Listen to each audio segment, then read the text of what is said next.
പിതാവാകിയ ദൈവത്തിനും പുത്രനാകിയ യേശു ക്രിസ്തു പരിശുദ്ധാത്മാവിൻ്റെ നാമത്തിൽ എൻ്റെ സ്നേഹവന്ദനങ്ങൾ. കർത്താവിൽ അനുഗ്രഹമുള്ളവരെ, ഈ ദിവസ ചിന്തയ്ക്ക് വേണ്ടി ഞാൻ എടുത്തുകൊണ്ട വേദവചനം സങ്കീർത്തനം 41 അധ്യായം അതിൻ്റെ 1-2 വചനങ്ങൾ. അത് ഇപ്രകാരം പറയുന്നു: എളിയവനെ ആദരിക്കുന്നവൻ ഭാഗ്യവാൻ. അനർത്ഥ ദിവസത്തിൽ അവനെ യഹോവ വിടുവിക്കും. യഹോവ അവനെ ജീവനോടെ കാത്തു പാലിക്കും. അവൻ ഭൂമിയിൽ ഭാഗ്യവാനായിരിക്കും. എളിയവനെ ആദരിക്കുന്നവൻ, ദരിദ്രനെ ആദരിക്കുന്നവൻ ഭാഗ്യവാൻ, ഭാഗ്യവതി എന്ന് ദൈവത്തിൻ്റെ വചനം പറയുന്നു. നാം എളിയവനെ ആദരിക്കുമ്പോൾ ദൈവം ഇപ്രകാരം അനുഗ്രഹം നമ്മുടെ ജീവിതത്തിൽ ചെയ്യുമെന്ന് ദൈവത്തിൻ്റെ വചനം പറയുന്നു. ഒരു വലിയൊരു അനർത്ഥകാലം വരുമ്പോൾ ദൈവം നമ്മെ കാത്തു പരിപാലിക്കും. നമ്മുടെ ആയുസ്സിനെ ദൈവം കാക്കും. നാം ലോകത്തിൽ ജീവിക്കുമ്പോൾ അത്രേ ഭാഗ്യവാനും ഭാഗ്യവതിയായിരിക്കും എന്ന് ദൈവത്തിൻ്റെ വചനം. പ്രിയമുള്ളവരെ, നാം വലിയൊരു ആപത്ത് കാലഘട്ടങ്ങളിലായി ജീവിക്കുന്നു. ഒരു സൈഡിൽ യുദ്ധത്തിൻ്റെയും അതിൻ്റെ ഇമ്പാക്റ്റ് വളരെ അധികമായിരിക്കുന്നു. മറ്റതും വളരെ ചൂടേറിയ കാലാവസ്ഥയിൽ നാം ജീവിച്ചു കൊണ്ടിരിക്കുന്നു. ഇന്നുമായിട്ട് ലോകത്തിൽ അനേക ബുദ്ധിമുട്ടുകളും പ്രയാസങ്ങളും വരാൻ പോകുന്ന കാലങ്ങളിൽ വരാൻ പോകുന്നു. പ്രിയമുള്ളവരെ, ആ സമയത്തിലൊക്കെ നാം ഒന്ന് സർവൈവ് ആകണമെങ്കിൽ ദൈവത്തിൻ്റെ കൃപ തീർച്ചയായിട്ടും നമ്മിലിരിക്കണം. നാം എളിയവനെ ആദരിക്കണം, പാപപ്പെട്ടവരെ സഹായിക്കണം.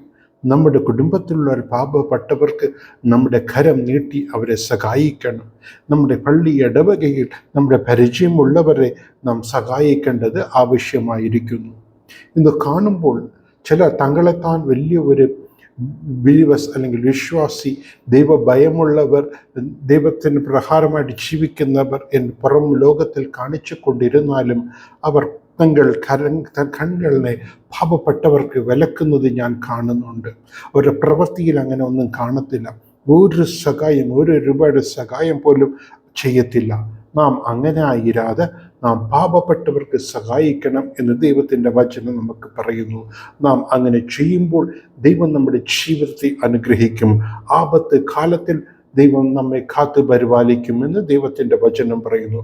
നാം ഒരു വ്യക്തിയെ സഹായിക്കുമ്പോൾ നാം വലത് കൈ ചെയ്യുന്നത് ഇടത് കൈ അറിയരുത് എന്നൊരു കൂടി ഞാൻ ഓർമ്മിപ്പിക്കുന്നു.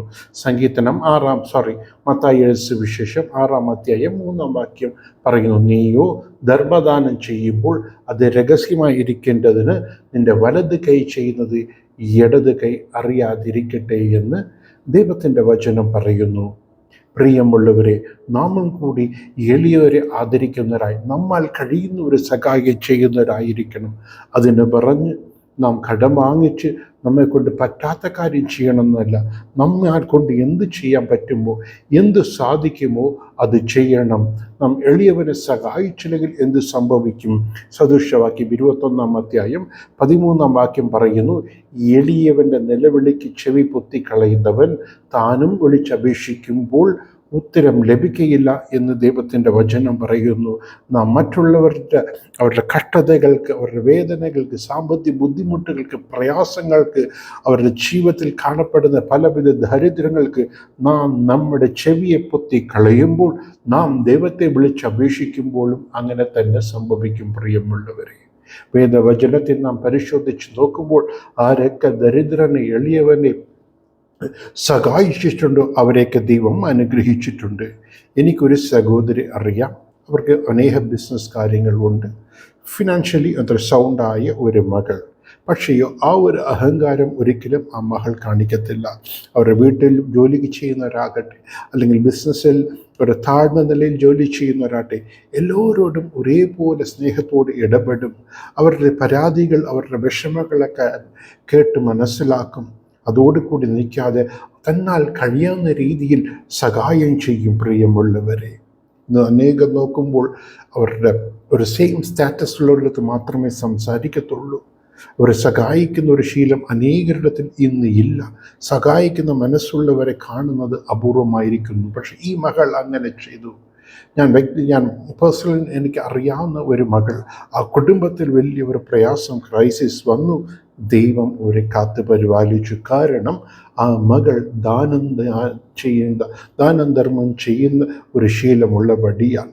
വേദവചനമെടുത്ത് വായിച്ചു നോക്കുമ്പോൾ അപ്പോസ്തല പുസ്തകം 10-ാം അധ്യായത്തിൽ കൊർന്നേലിയോസ് എന്നൊരു വ്യക്തിയെക്കുറിച്ച് പറയപ്പെടുന്നു. അദ്ദേഹം ദാനം ധർമ്മം ചെയ്യുന്നവനായിരുന്നപടിയാൽ വിശുദ്ധ പത്രോസെ അയച്ച് അദ്ദേഹത്തിന് പരിശുദ്ധാത്മാവിൻ്റെ അഭിഷേകത്തെ ദൈവം കൊടുത്തു. അതേപോലെ അപ്പോസ്തല പുസ്തകം 9-ാം അധ്യായം വായിച്ചു നോക്കുമ്പോൾ ദബിദ എന്നൊരു മകളെക്കുറിച്ച് പറയപ്പെടുന്നു. അവരും പാവപ്പെട്ടവർക്ക് അനേക വസ്ത്രങ്ങൾ കൊടുത്ത് സഹായിച്ചവരെ അവർ മരണപ്പെട്ടും ദൈവം തിരിച്ച് ജീവിതത്തിലേക്ക് കൊണ്ടുവന്നു. നാമും മറ്റുള്ളവരെ സഹായിക്കുമ്പോൾ, പാവപ്പെട്ടവർക്ക്, എളിയവർക്ക്, ദരിദ്രർക്ക് സഹായമായി ഇരിക്കുമ്പോൾ തീർച്ചയായിട്ടും ദൈവം നമ്മുടെ ജീവിതത്തിലും അനുഗ്രഹിക്കും എന്നതിൽ ഒരു സംശയമില്ല. പ്രിയമുള്ളവരെ, സദൃശവാക്യം 19-ാം അധ്യായം 17-ാം വാക്യം നാം വായിച്ചു നോക്കുമ്പോൾ അവിടെ പറയുന്നു, ദരിദ്രനോട് കരുണ കാണിക്കുന്നതിന് യഹോവ വായ്പ കൊടുക്കുന്നു. നാം ഒരു ദരിദ്രന് നാം കരുണ കാണിക്കുമ്പോൾ, സഹായിക്കുമ്പോൾ നാം ദൈവത്തിന് തന്നെ വായ്പ കൊടുക്കുന്നു, ദൈവത്തിന് തന്നെ കടം കൊടുക്കുന്നു എന്ന് ദൈവം അതിൽ തീർച്ചയായിട്ടും നമുക്ക് ജീവിതത്തിൽ തിരിച്ചു തരും എന്ന് വേദവചനം പറയുന്നു. മനുഷ്യൻ കടം വാങ്ങിക്കുന്ന പോലെ അല്ല, ദൈവത്തിന് വായ്പ കൊടുക്കുമ്പോൾ ദൈവം അതിന് തക്കതായ കാര്യങ്ങൾ നമ്മുടെ ജീവിതത്തിൽ ദൈവം തരും. സദൃശവാക്യം 11-ാം അധ്യായം 25-ാം വാക്യം നാം വായിച്ചു നോക്കുമ്പോൾ, ഔദാര്യ മനസ്സുള്ളവൻ പുഷ്ടി പ്രാപിക്കും, തണുപ്പ് കൊടുക്കുന്നവന് തണുപ്പ് ലഭിക്കും എന്ന് ദൈവത്തിൻ്റെ വചനം പറയുന്നു. പ്രിയമുള്ളവരെ, ഇന്നുമായിട്ട് വിശുദ്ധ പൗലോസ് ഗലാത്യർക്ക് ലേഖനം 6-ാം അധ്യായം 9-ാം വാക്യം വായിച്ചു നോക്കുമ്പോൾ, നന്മ ചെയ്യുന്നതിൽ നാം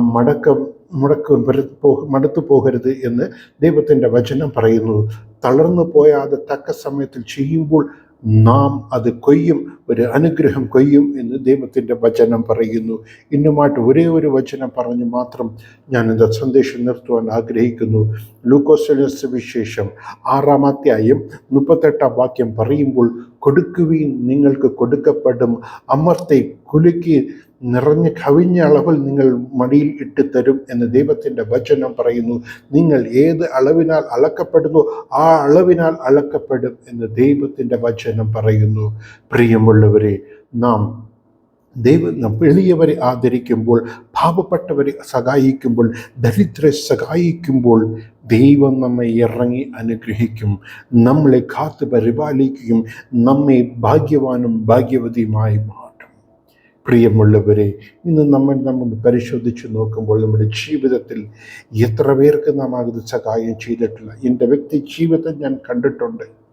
അനേകർ ഒരു സ്വന്തം സഹോദരങ്ങൾക്ക് അവർക്കൊരു ബുദ്ധിമുട്ടുണ്ടായപ്പോൾ കണ്ണടച്ചവരൊക്കെ പിൻപ് ഒരു ജീവിതത്തിൽ പലവിധ അനുഗ്രഹക്കുറവുകൾ വന്നത് ഞാൻ എൻ്റെ ജീവിതത്തിൽ കണ്ടിട്ടുണ്ട്. അതേ സമയത്തിൽ തൻ്റെ സ്വന്തം സഹോദരങ്ങൾക്ക് അറിയാവുന്നവർക്ക് അവരുടെ ആപത്ത് കാലത്തിൽ സഹായിച്ചവരെ ദൈവം അനുഗ്രഹിച്ചത് നാം കണ്ടിട്ടുണ്ട്. അതുകൊണ്ട് ഇന്ന് തന്നെ നമുക്കൊരു തീരുമാനമെടുക്കുക. നമ്മാൽ കഴിയുന്ന ഒരു സഹായം പാവപ്പെട്ടവർക്ക് ചെയ്യുക. അതിനു വേണ്ടി നമ്മുടെ വരുമാനത്തിൽ ഒരു ചില നിക്ഷേപമായ തുക മാറ്റിവെച്ച് അങ്ങനത്തുള്ളവർക്ക് സഹായിക്കുമ്പോൾ നമ്മുടെ ജീവിതം അനുഗ്രഹമായിരിക്കും. ദൈവം നമ്മെ ആപത്ത് കാലത്തിൽ നമ്മെ വിടുവിക്കും. നാം പ്രാർത്ഥിച്ചാൽ ദൈവം ഉത്തരം ലഭിക്കും. നാം ഭാഗ്യവാനും ഭാഗ്യവതിയുമായി മാറും. അതുമാത്രമല്ല, നമ്മുടെ സന്തതി കൂടി അനുഗ്രഹമായിരിക്കും എന്ന് ദൈവത്തിൻ്റെ വചനം ഓർക്കുന്ന പ്രിയമുള്ള നാം ദൈവത്തിന് വായ്പ കൊടുക്കുന്നവരായി മാറും. ദൈവം അതിന് തക്കതായ ഉത്തരം നൽകും. നാം അതിന് പ്രകാരമായിട്ട് നാം കൊയ്തെടുക്കും. അനുഗ്രഹത്തിന് കൊയ്തെടുക്കും. നിങ്ങളുടെ മക്കളെ ദൈവം അനുഗ്രഹിക്കും, നിങ്ങളുടെ കുടുംബത്തെ ദൈവം അനുഗ്രഹിക്കും, നിങ്ങളുടെ തലമുറയെ ദൈവം അനുഗ്രഹിക്കും. അതുകൊണ്ട് പ്രിയമുള്ളവരെ, ഇന്ന് തന്നെ നമുക്കൊരു തീരുമാനമെടുക്കാം. നമ്മുടെ ചുറ്റുമുള്ള ഇരിക്കുന്ന പാവപ്പെട്ടവരെ സഹായിക്കുക, അവരോട് ദയ കാണിക്കുക, അവരോട് സംസാരിക്കുക, അവരെ ആശ്വസിപ്പിക്കുക, അവർക്ക് വേണ്ടി പ്രാർത്ഥിക്കുക. അവർക്ക് നമ്മൾ എന്തൊക്കെ കൊടുക്കാൻ പറ്റുമോ അതിൽ കൊടുക്കുക. അല്ലെങ്കിൽ മറ്റാരും മൂലമായെങ്കിലും അവർക്ക് എന്തെങ്കിലും ഒരു സഹായം നമ്മൾ ചെയ്യാൻ പറ്റുമെങ്കിൽ ചെയ്യുമ്പോൾ ദൈവം തീർച്ചയായിട്ടും നമ്മുടെ ജീവിതത്തിൽ അനുഗ്രഹം കൊണ്ടുവരും എന്ന് പറഞ്ഞുകൊണ്ട് ഞാൻ ഇന്നത്തെ എൻ്റെ എളിയ സന്ദേശം ഇവിടെ നിർത്തുന്നു. വീണ്ടും അടുത്ത ചിന്തയോട് കൂടി വരുന്നവരെ ഞാൻ പ്രാർത്ഥനയോട് കൂടി നിർത്തുന്നു. നിങ്ങൾ ഏവരെയും ദൈവം ധാരാളമായി അനുഗ്രഹിക്കട്ടെ. ആമേൻ.